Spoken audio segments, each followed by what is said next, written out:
Hey, what's happening, everybody? It's your old pal Mr. Butter coming back at you. Today I want to get into a pair of kicks that was at the top of my list for pairs that I wanted from this most recent Yeezy day. I've shared with some of you before, I feel like when it comes to Yeezys, I hit a lot of them, but I never hit the really big ones that I really want. This year, I wanted the Pirate Black 350s more than any other pair. Of course, I took the L, but my good buddy Silent Z got a pair, and he let me borrow his so I could make this review for y'all. If you're into kicks and you feel like hanging out, then hit that subscribe button. Let's take a look at these Pirate Black Yeezy 350s. Overall, for this last Yeezy day, I would say that it was a successful day. I did get, I think, 5 pairs altogether. But like I said, the one that I wanted more than any other pair was the Pirate Black 350s. I struck out on Turtle Doves.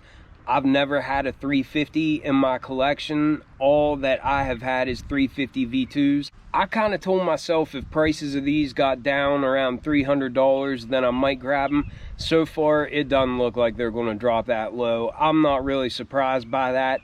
This is the second colorway ever available on the 350 silhouette. The original was the Turtle Dove. I probably do prefer the Turtle Doves just a little bit to these, but this pair is definitely up there at the top of the list for my most wanted Yeezys to add to my collection. For some reason, I hit a lot of them, but I never hit the real big ones, but that's just the way it goes. Getting to the box, it's a standard Yeezy box. It's like a 350 V2 box. This is the drawer style box, has 350 on the top. Then it says Yeezy 350 made by Adidas. And it has the Boost labeling on the side because of course it does have Boost. The tag reads Yeezy Boost 350. The colors are Pirate Black, Blue Gray, and Core Black. This is a size 13.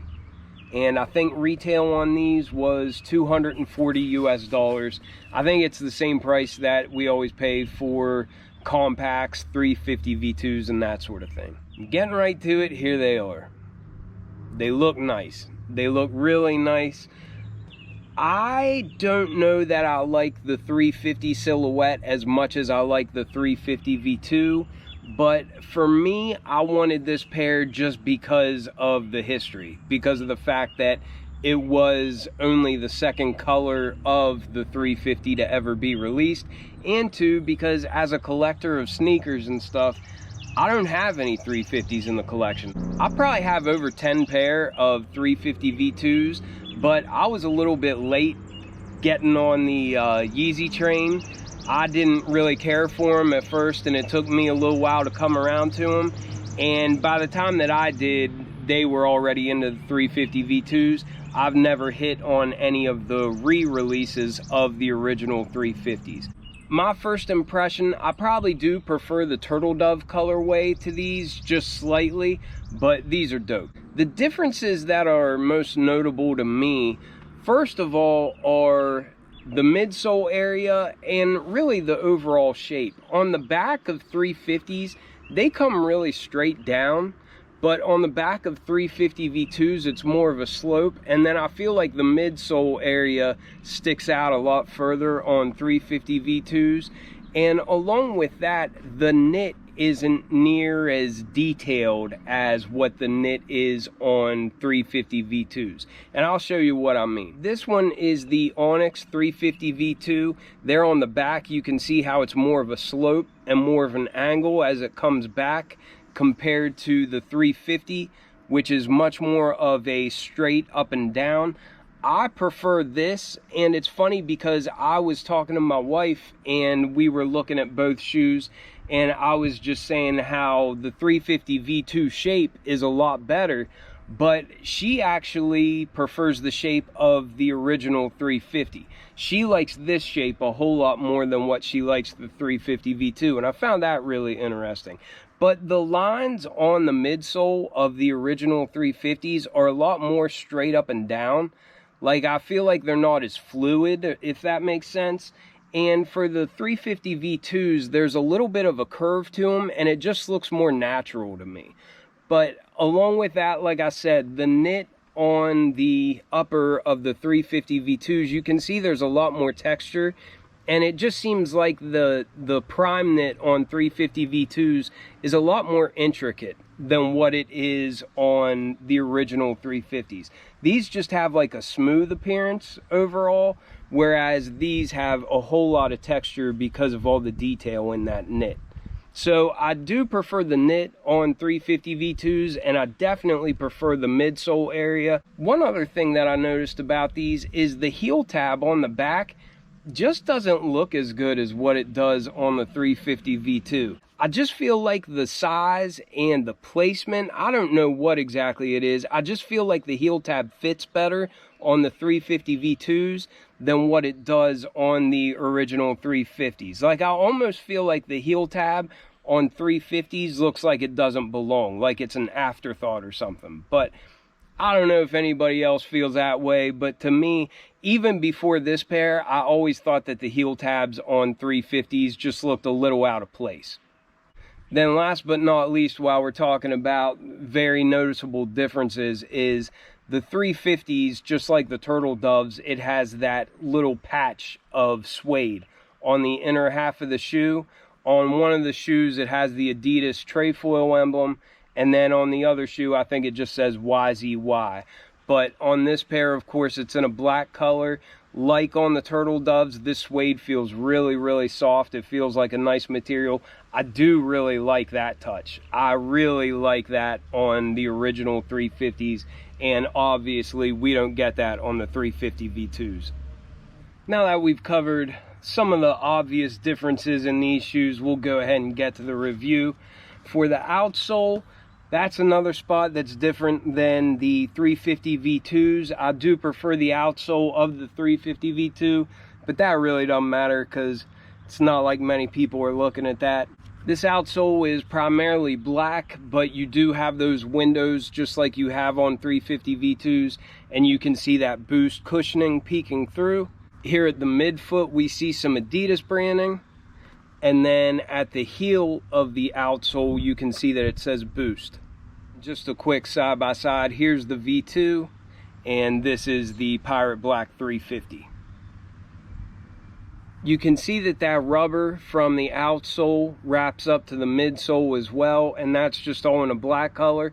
Like I said before, this has all those ribs like the 350 V2 has, but on this shoe, I feel like they're more straight up and down and a little bit more rigid. I just don't think that it flows as well as what it does on the 350 V2. But you can see that black rubber for the midsole area. As we come up to the upper, we've got this nice prime knit for the entire upper of the shoe. I really like that it's just black and gray. I think these would be easy to wear with just about anything. I do prefer the texture of the 350 V2 a little bit more, but I like that these are just really, really breathable, and I love a black and gray shoe. It's just really easy to rock. Like many of the 350 V2s, this does have that seam with the stitching going up the middle, and I like that effect. Since I have never had a regular 350, I can't speak firsthand to the comfort of them, but 350 V2s to me are one of the most comfortable shoes that I have in my collection. Just like the 350 V2s, these are a lot like a sock. There's not like a separate tongue or anything. It's all just one piece, and then you've got kind of rope style laces going up through. It looks like they're black and then speckled with gray as well to kind of go along with the shoe, and I think they look really nice. You've got little areas, little pods of cushioning, of padding up here around the collar of the shoe. Once again, we do have that heel tab on the 350, but I prefer the look of the heel tabs on the 350 V2s more. I just feel like this looks a little bit out of place. But this is a black canvas color with red stitching. I like that little hit of red. Along the collar of the shoe, you can see that we've got some black piping. And one of my favorite details of the 350s is just this hit of suede. On the right shoe, it's got a YZY for Yeezy, obviously. And on the left shoe, that little hit of suede has the Adidas trefoil on there. There's not really a sock liner in there, but the insole is a gray color and it's got Adidas and Yeezy branding down on it. And that's a pretty quick rundown of the shoe. Like I said in the intro, this was my most wanted pair from the most recent Yeezy day. I just really wanted one of these OG 350s in my collection.